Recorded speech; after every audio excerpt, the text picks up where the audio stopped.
Once Upon a Time in Hollywood has Leonardo DiCaprio and Brad Pitt. It's directed by Quentin Tarantino, as you've already seen in the trailer quite a bit. Let me move on and tell you what this is about. The story of Rick Dalton, that's Leonardo. He's an actor in Hollywood in 1969.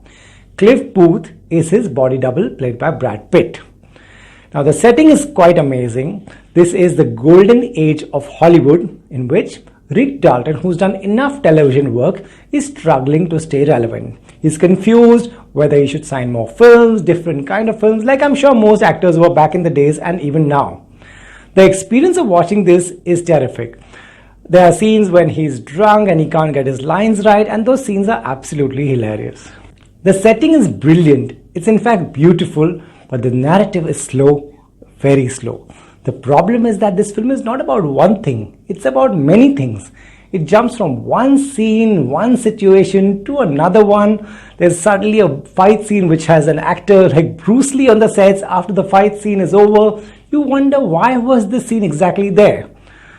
And when these things jump from one scene to the other, you just know that this director is getting away because he's Tarantino.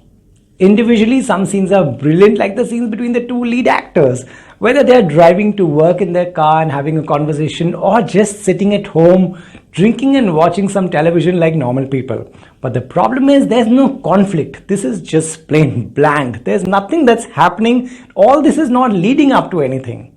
Of course, everyone likes to watch old school Hollywood. The production design is so amazing that you actually feel that this film was shot back in the 60s.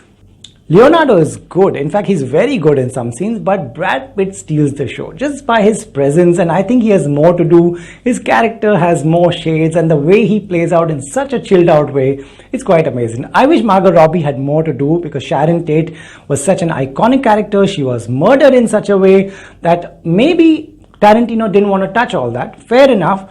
But then the film should have been shorter. It touches upon a lot of cults that were operative in those days, but everything put together, 2 hours and 45 minutes is too long for that. Should you watch it? Now, if you're amongst those who watches all Tarantino films, then yes, go to the theaters and watch it. Otherwise, I would say it's definitely a good small screen watch.